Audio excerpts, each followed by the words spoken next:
Hello everyone, welcome to Nurses Talks. Today we are going to discuss about the OBG and Gynae section for the NORSAT 9 important question. ये NORSAT में obviously पूछा ही जाएगा.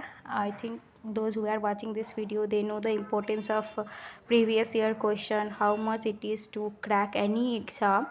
It's very much important to know the previous year topic and their related question. So welcome to. And हम लोग आगे देखेंगे कि क्या क्या प्रोबेबिलिटी है आने का, और जो भी टॉपिक हम इसमें कवर करेंगे वो प्लीज़ आप उस टॉपिक से रिलेटेड जितने भी क्वेश्चन बन सकते हैं या जो भी थ्योरी पॉइंट है वो सब आप एक बार गो थ्रू कर लीजिए नॉर्सैट 9 प्री से पहले, ताकि आपको आने में कोई दिक्कत ना हो. और इसमें हम लोग बेसिकली डिस्कस करेंगे कुछ मैन्यूवर्स हैं और कुछ इंस्ट्रूमेंट हैं. तो पहले देखते हैं. तो हम लोग इंस्ट्रूमेंट से स्टार्ट करेंगे. जो फर्स्ट इंस्ट्रूमेंट है वो है एपिसियोटॉमी सीजर, जो कि मैं बस एक सीजर दिखा रही हूँ, पर आप लोगों को पूरा एपिसियोटॉमी टॉपिक ही पढ़ना है. और ये इम्पोर्टेंट टॉपिक है क्योंकि मैं सुपरफिशियली कवर कर रही हूँ लास्ट मिनट के लिए.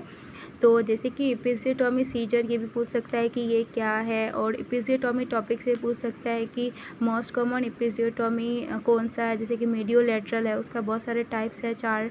तो आपको ये भी पूछ सकता है कि एपिसियोटॉमी रूटिंग प्रोसीजर है कि नहीं है. ये रूटिंग प्रोसीजर नहीं है, ये एक कोई डिसीजन ले करके ही क्राइटेरिया बेस ही एपिसियोटॉमी दिया जा सकता है. ऐसे हम रूटीनली फॉलो नहीं करते हैं. तो आपको एक बार एपिसियोटॉमी टॉपिक पे डिटेल में जा कर के अपने नोट्स से हो, जहाँ से भी बुक से हो, आपको एक बार पढ़ लेना है. मैं सुपरफिशियली टॉपिक कवर कर रही हूँ. नेक्स्ट टॉपिक है यह है यूटेराइन क्यूरेट. इसमें और आपको एक anterior posterior vaginal wall retractor है, दोनों में कन्फ्यूजन आ सकती है. तो आप ये और यूटेराइन क्यूरेट है ये, और आपका anterior posterior vaginal wall retractor, दोनों फिगर को अच्छे से आइडेंटिफाई करना. इन दोनों में से कुछ भी आ सकता है as a instrument point of view for the exam. और अच्छे से बुक में इंस्ट्रूमेंट को आप अपने हाथों से ड्रॉ करके भी बना सकते हो. ये नेक्स्ट है यूटेराइन साउंड. ये one of the most important topic है और ये बार बार एग्ज़ाम में पूछा गया है. यूटेराइन साउंड, इसको ब्लैडर साउंड से कंफ्यूजन नहीं करना है. ब्लैडर साउंड और यूटेराइन साउंड में डिफरेंस ये है कि इसमें मार्किंग दिया हुआ है, मेजरमेंट, और ये यूज होता है कि either the upper uterus is anteriorly और पोस्टीरियरली सिचुएटेड.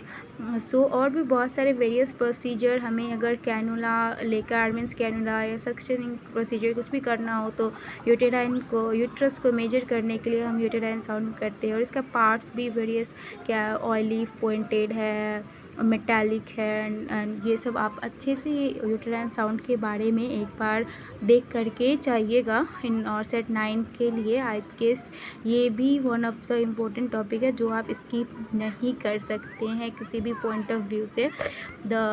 ये लास्ट है आपका एक और इंस्ट्रूमेंट, ये है सिंस स्पैचुला. ये कॉमनली कभी कभी अगर सबसे इजी क्वेश्चन आएगा तो आपका ये स्पैचुला दे सकता है.